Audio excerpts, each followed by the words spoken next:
Howdy. Whoa, that last video got a lot more comments and views than usual. I wonder why? The secret bosses aren't actually the secret bosses. Bro doesn't just know the friend super was bosses likely or in that the shadow vending machine machine bosses. How does Ramb know about the the weird shadow route? map? Ramb wants the best Mantle holder, so why do you have no freedom motif? Oh no. I messed up. Hey remember how I said YouTubers can't edit videos after we upload, forcing us to live with our mistakes existing on the internet forever? Well, yeah. It's been a while since I messed up so hard that I felt the need to make a corrections video. But I seem to have caused a lot of confusion in my last video about the secret boss of Chapter 3. So, perhaps this is in need of a sort of Part 2? Before we get started, spoilers for Undertale and Deltarune. Don't hassle people for using text-to-speech, and be nice to your fellow theorists when you disagree in the comments. Okay, so let's start with a big one that's got a lot of the fandom in a real tizzy. Apparently, to some parts of the fandom, secret boss doesn't mean secret boss? Confused? Me too. Like, I know some of you thought I was being cheeky in this last video, but I actually genuinely didn't know that. I thought I was joking. That was the joke, that it would be absurd, that this would be controversial. I didn't think it actually was. So, how did this happen? Well, after chapters 1 and 2 came out, we had to wait 4 years for chapter 3, and that was a lot of time for people to spend chattering about their favorite secret bosses and, well, remember how long it took us to stop calling the weird route the Snowgrave route? Change is really scary, you guys, and no one likes to feel like a fool. So now we have these two groups of fans, a sort of old guard that uses the phrase, secret boss, to mean the boss with a shadow crystal, and another group that has absolutely no idea why they were acting like this boss is a secret. And because I've been obsessed with this game since the day it launched, I imagine it was just sort of taken as a given that I would automatically fall into that first camp. But, surprise. I'm obsessed with the game, not necessarily the fandom, so I wasn't even aware of what I was stumbling into here. Okay, but surely there's got to be a better justification for this than just dogma, right? And there is. But brace yourselves because it's a bit of a wild ride.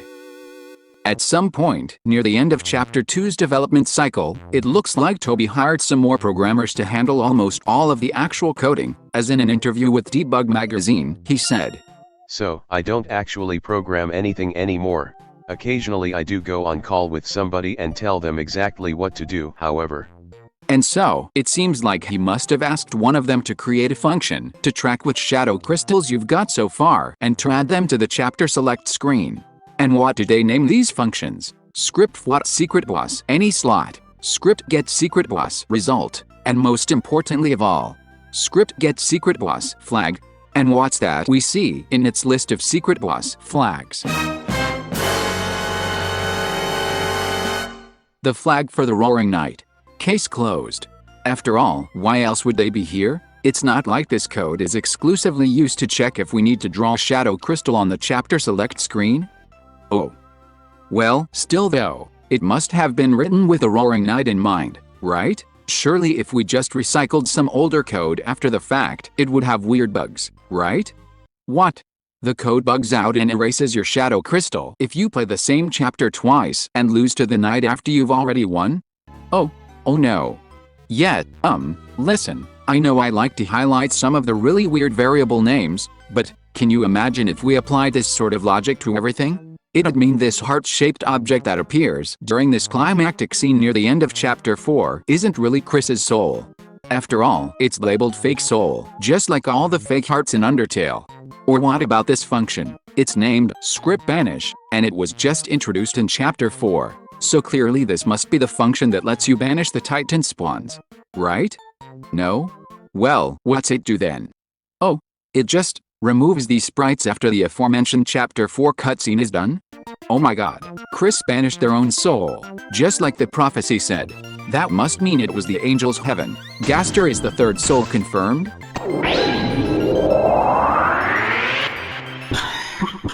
Sorry, I don't mean to tease. Lord knows, I ascribe a lot of meaning to some of the variable names at times, especially when it's really unusual and there doesn't seem to be any other justification for it. But if I have to start psychoanalyzing the lore implications of literally every single function and variable name in the game, you're never going to see me again.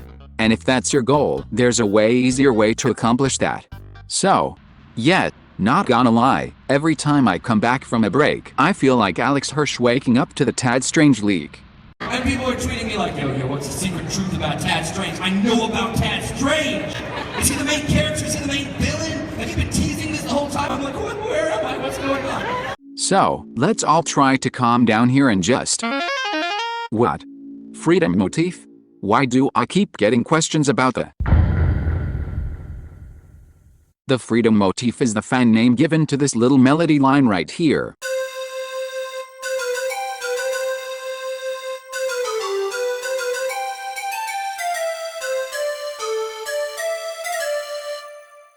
Analyzing leitmotifs can be a lot of fun because sometimes it can reveal connections, be those literal connections like Toriel and Asgore being former husband and wife, or thematic connections like the Freedom Motif. It has a sort of whimsical, fun, and dare I say, freeing feeling to it, and thus tends to show up in the battle music for the secret bosses, including Jevil, Spamton, and Gerson. But it also shows up in some of the Mike mini-games, which is pretty funny since a lot of people thought Mike would be the secret boss of Chapter 3. So, why doesn't it show up in Chapter 3? I mean, I can't speak for Toby, but maybe he didn't like the way it sounded when he tried to mix it with a black knife?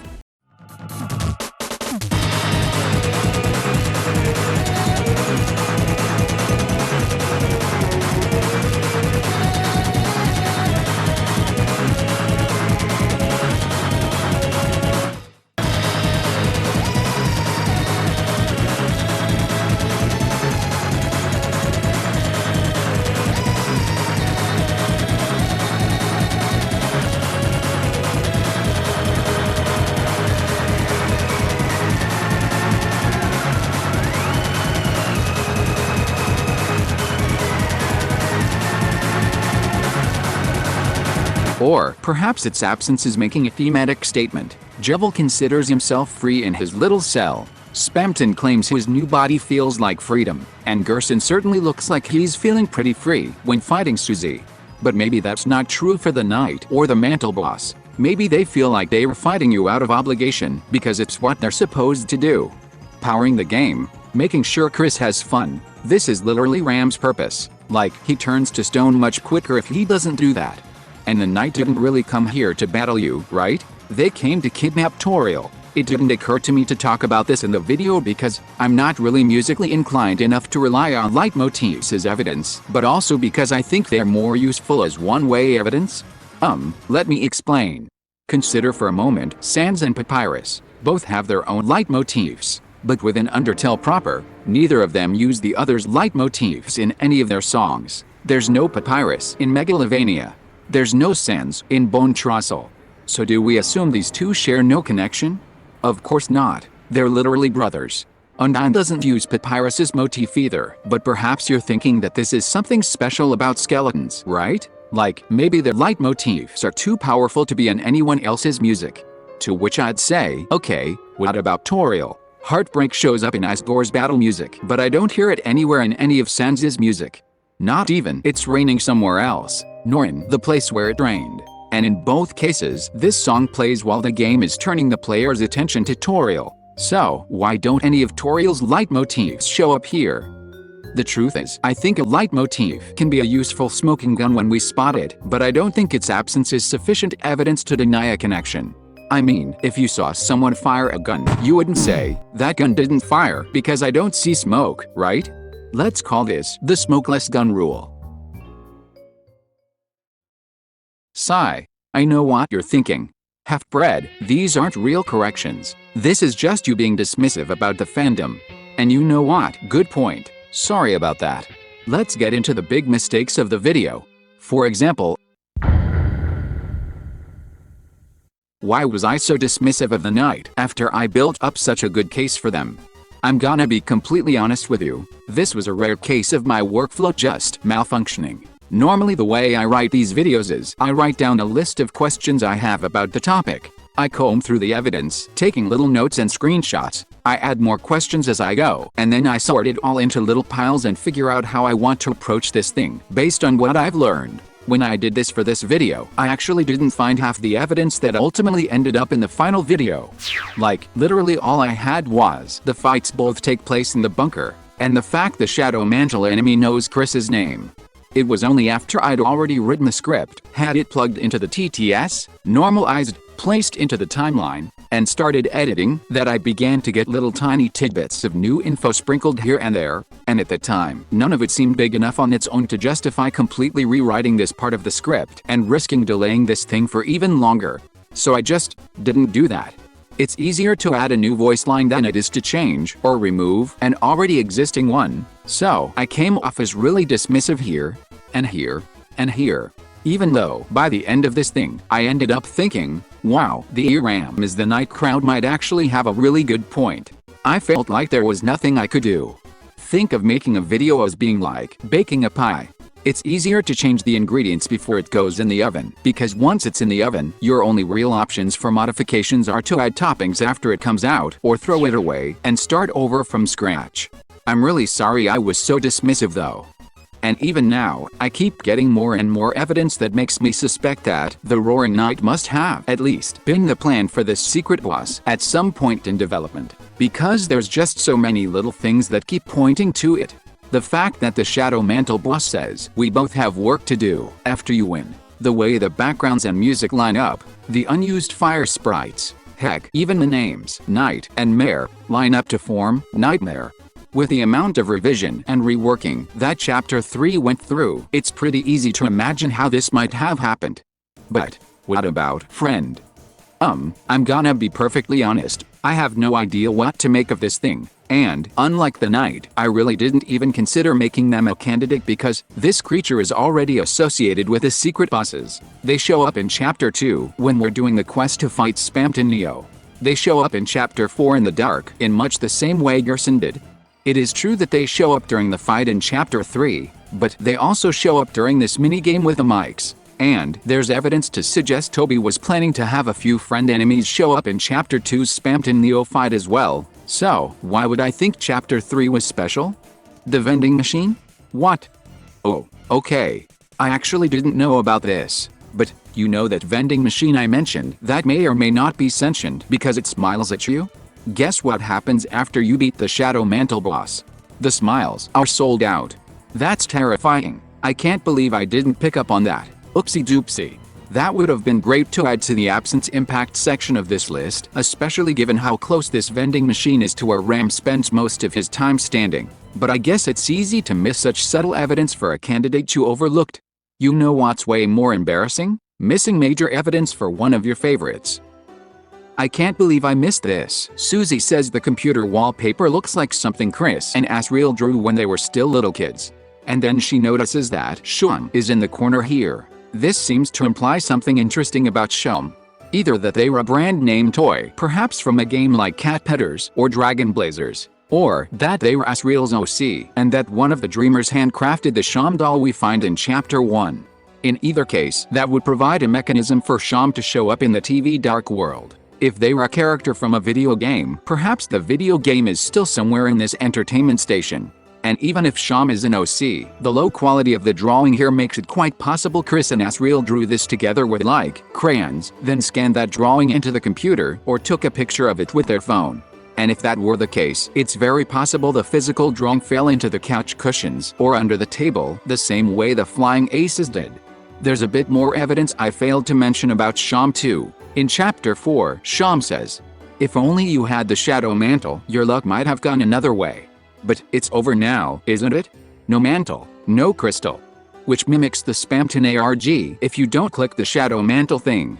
If only you had the blank, your luck might have gone another way. No blank, no crystal. Shum also has the same orange mouth and black fangs as the Shadow Mantle enemy, so, yeah, I'd call this plausible, even if I do think it's strange that the mantle seems to be covering up the cute cat ears. This idea that Shum is the Shadow Mantle holder and that their virtual counterpart stole it from their inventory is really the only smooth answer we have to the question, how did the Shadow Mantle get in the TV world?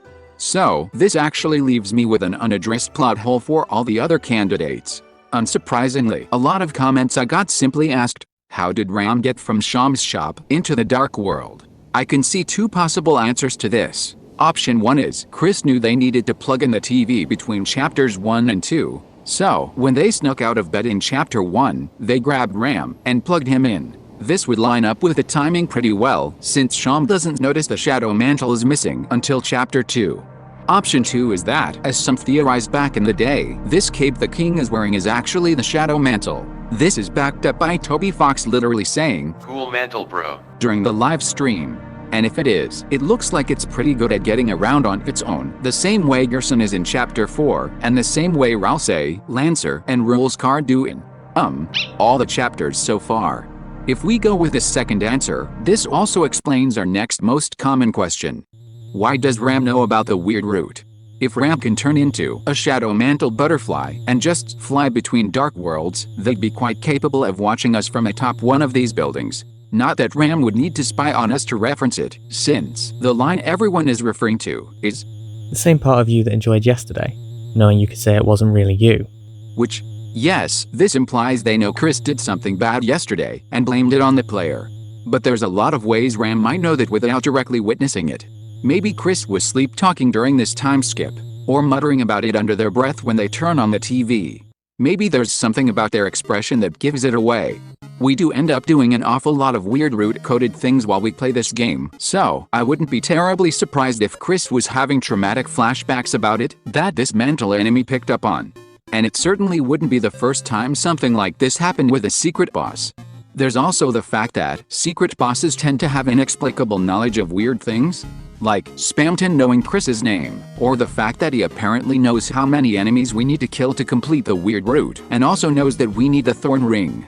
Gerson seems to know about the weird route too, as does Ralsei. Heck, maybe this "I can see in the dark" line is meant to be metaphorical, and the Mantle boss can see all the horrible things we've done as one of their superpowers. This song is called Burning Eyes in the official soundtrack after all. Wait, aren't Ramb's eyes like the little slits in the electrical plug? I probably should have mentioned that in the original video, shouldn't I? Oops. Okay, but if the Shadow Mantle enemy is Ramb, why are they being so mean to Kris? I thought Ramb wants what's best for Kris. To which I'd say, okay, and Queen wants what's best for Noelle and the Lightners as a whole.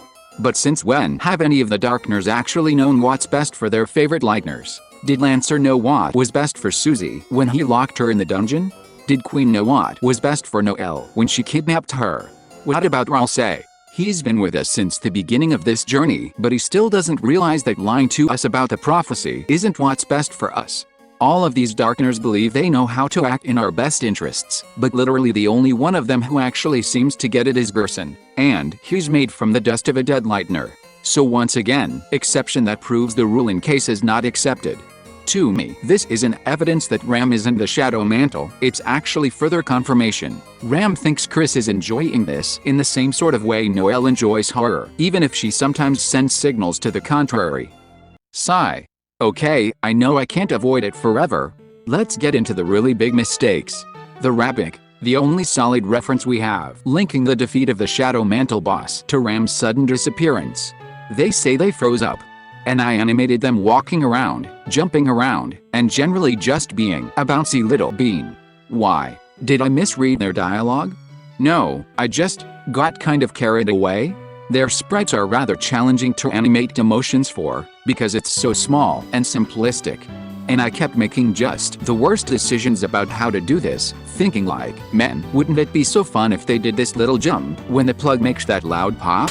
I was also animating this after taking a multi-month long hiatus, so I suppose part of this might have been me shaking off the rust. But I didn't do a great job illustrating my case, so let's examine this whole situation again and see if I can do a better job.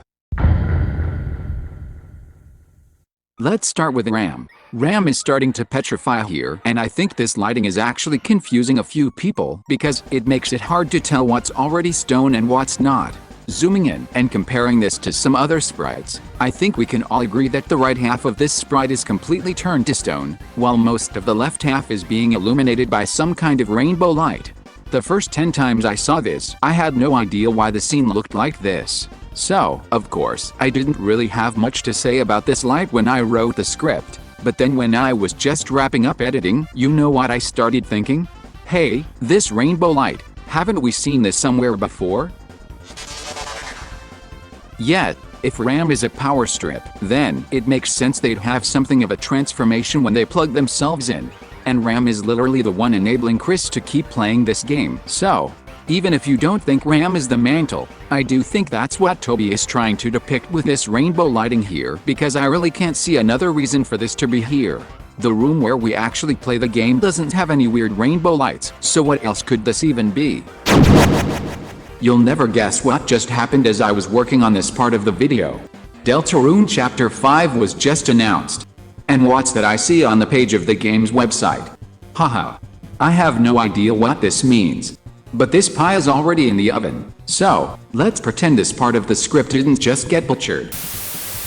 And when we look at the way the plug boys get like these weird long horns after they've been plugged, I mean, that would answer what these horns are doing on the shadow mantle better than any other answer I can provide. So I wish I'd commented on it earlier. But I digress. Given both of Ramb's legs already appear to be turned to stone, I doubt Ramb can walk. But they can still talk to Kris, and they do seem to have one arm free, so it stands to reason they could plug themselves in or use a game controller if they have access to one. They could also probably drag themselves around if they fell over, but they do seem to prefer asking for help to doing that, and I'm not actually sure if a petrified Darkner can fall over. Now let's jump back over to the Rabbick. Before Kris goes in here, Rabbick says everyone left them in the dust. We know from Chapter 1 that Rabbicks in this state tend to like jumping out and surprising people, so I don't think it's unfair to assume this one might have started wandering around before they got so scared that they froze up. Bold of me to apply Occam's razor like that? Alright, let's humor the naysayers then. Ramb can't walk over to the game to plug themselves in. Rabbick won't act unless acted upon. If Ramb wants to power the game, they need someone to come help them plug in. How could Ramb get Rabbick to help them plug in if they can't walk? Well, they could shout. Or, Don't tell me Ramb can't do that. They have a free hand, and we see all throughout this chapter that Tenna uses his phone to issue orders to his crew all the time. So, if someone is in this changing room, I'm assuming they have a cell phone. Ramb needs to power the game. Rabbick comes to help plug them in. Bing bang boom. 2 problems solved. Remember, Rabbick isn't scared yet, they think they were just doing their job. Perhaps Ramb even told Rabbick that this was one of Tenna's orders. Rabbick knows there's no one else in the changing room, and plugging something into an outlet usually involves crawling into dusty places, so I imagine they probably stayed with Ramb while we played.